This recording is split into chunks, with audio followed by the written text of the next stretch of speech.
Well, guys, Super Bowl 48 between the Denver Broncos and Seattle Seahawks is officially in the books. This is James Krasnerick here on Real Steel Sports on Spreaker Web Radio. It was an interesting Super Bowl. We saw one team that proved itself worthy of being called world champion, and another team that failed to get off the bus and enter the stadium. Now, I will admit for one that I'm surprised about how lethargic Denver was. I can't say that I'm shocked that they didn't score points in a way, because I said, during my previous show that if you caught this on this account or my CCAC school account, I said that Denver not being able to score more than 26 points against the Patriots and 24 against the Chargers means they're not going to be scoring a lot of points against Seattle, and that Seattle's offense is getting overlooked here, particularly Russell Wilson. And Percy Harvin could be a big game player. I was right about all those things. A lot of them were saying Broncos. All the ESPN experts are picking Broncos. And, well, they were all wrong. Seattle winning 43-8 cements them as one of the greatest defenses of all time and the best team to win a Super Bowl over the past 10 years, in my opinion. You look at the last 10 Super Bowl champions, the 04 Patriots, the 05 Steelers, the 06 Colts, the 07 Giants, the 08 Steelers, the 09 Saints, the 2010 Packers, trying to forget about that, the 2011 Giants, the 2012 Ravens. None of those teams would be able to score more than maybe 20 points on this team. Maybe the 2009 Saints, because they'd match up a little bit differently, but that's a different story. This Seattle defense, if they can keep their pieces together, will be a hell of a tough team to beat over the next 5-6 years. They really will, because Wilson, Sherman, Thomas are the third youngest team in the league. They got years ahead of them if they can keep their core players together.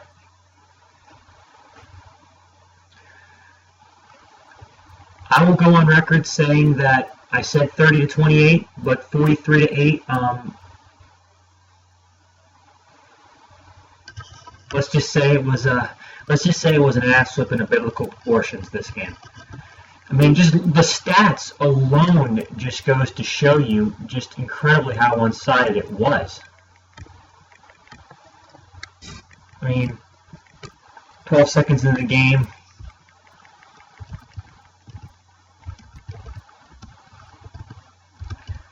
Getting the safety on the miscommunication between the Ramirez and Peyton Manning.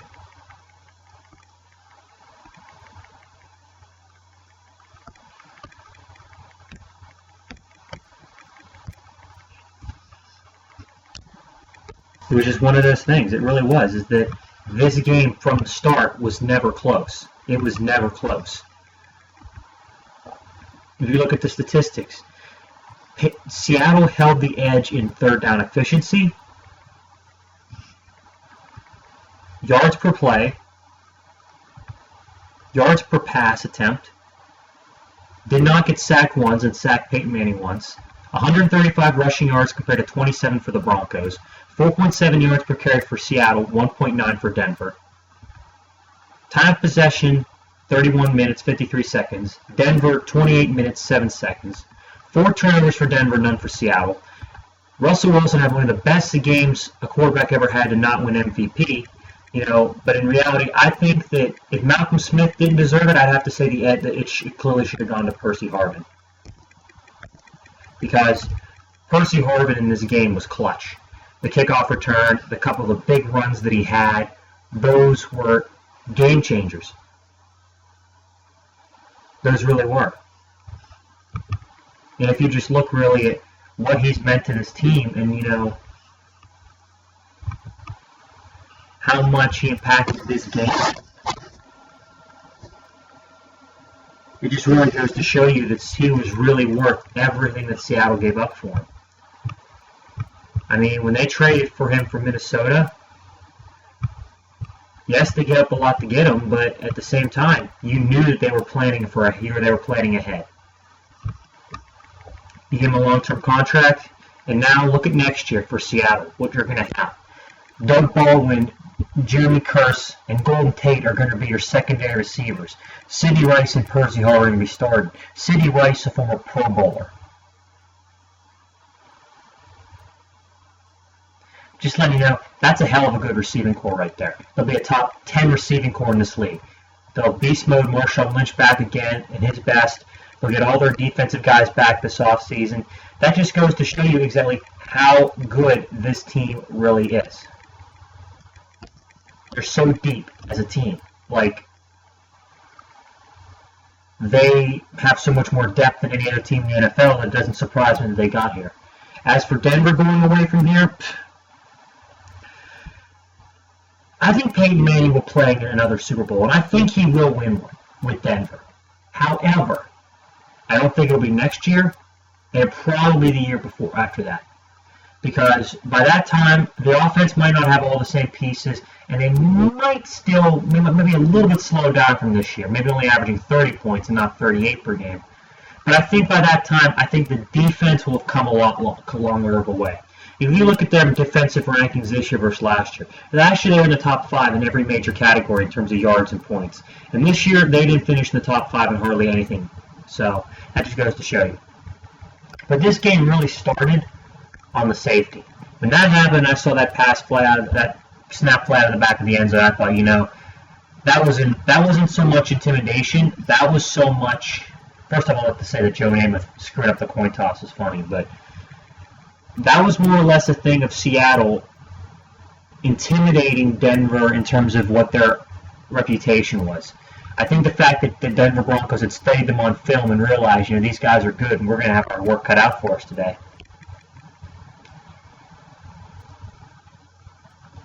I think that might have had something to do with it. Then as the game wore on, the first quarter, Seattle really didn't do a whole lot of scoring. In the first quarter, they only scored 8 points. The safety and 2 Stephen Hauschka field goals. But if you look at the rest of the game, when they got into the red zone, they were scoring. In the red zone in this game, Seattle was 2 for 4. Now, Denver's only 1 for 2, and that 50% is the same thing, but think about it. Denver's only in the red zone twice the whole game. That's scary how good Seattle's defense played. And that's, in my opinion, is the biggest stat to take away from this game. Not the fact they hit Manning. Not the fact they had the 2 touchdowns off of returns. Not the fact that Russell Wilson was so efficient and that, Cam Chancellor and Percy Harvard had big games. That statistic right there.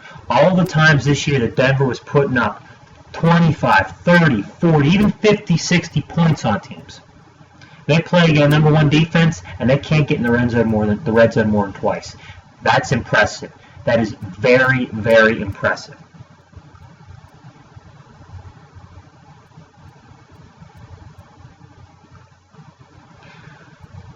It just shows exactly how good Seattle's defense really was.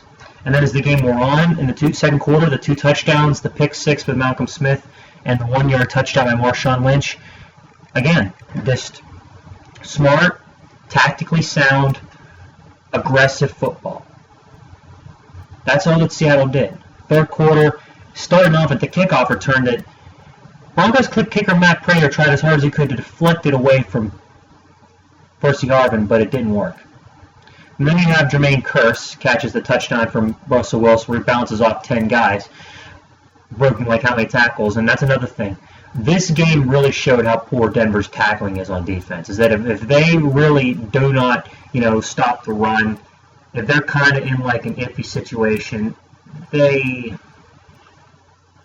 don't play good defense. When they run up against offenses that can score some points, they get into trouble. Because if they don't score points, they don't win.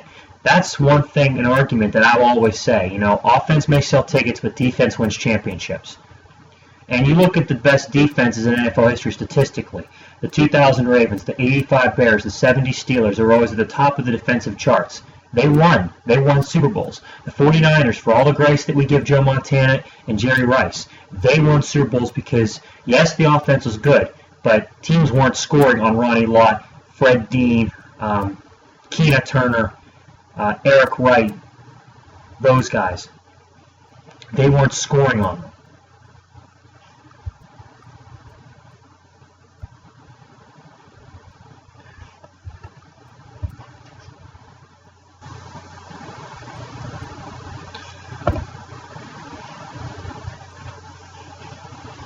Now, this is the worst tackling defense I've ever seen. Seattle broke like how many tackles in this game. I think that Jermaine Kearse, kind of personifies this game with that one play.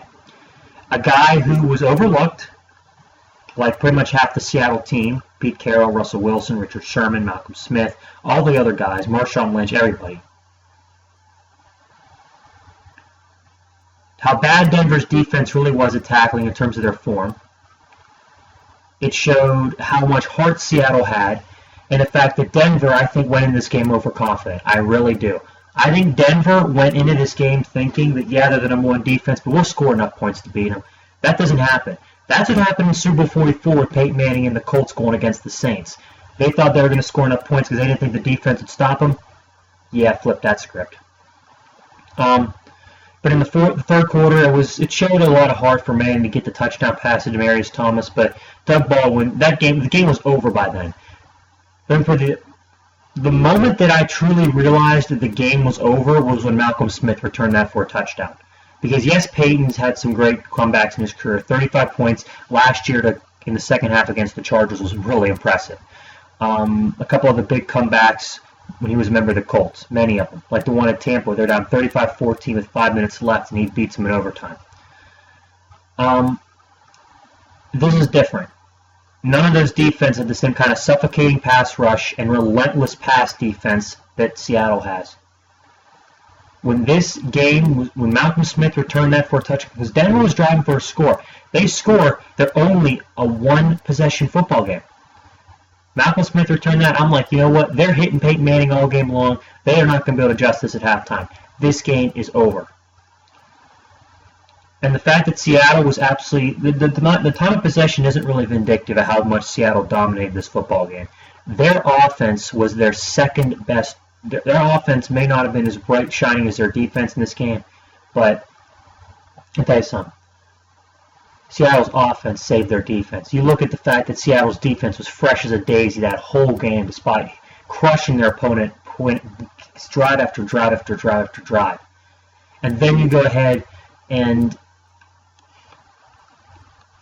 whenever things flip over to the other side, that offense for Seattle just stays on the field for 5, 6, 7-minute drives and just wears down Denver's defense.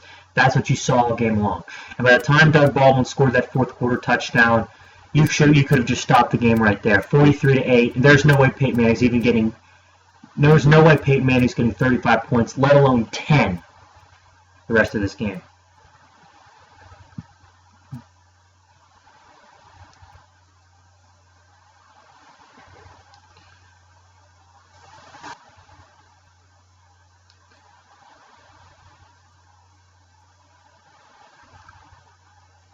It's just one of those things. It really is.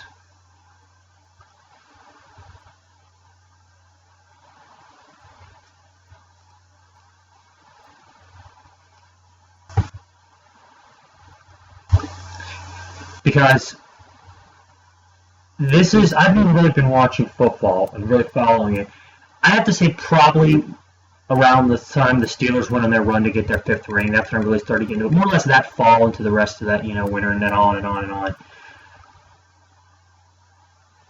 But, I hadn't seen a Super Bowl blowout. I mean, the game against the Colts and the Bears was kind of lopsided, but that wasn't really a blowout. The game between the Saints and the Colts looked like a blowout, wasn't a blowout. San Francisco and Baltimore was a semi-blowout, but then that got close. But what I don't think is really getting kind of realized here is that this is the third most one-sided Super Bowl statistically in NFL in the game's history. This is more one-sided than Denver, Washington, almost as one-sided as Chicago and New England.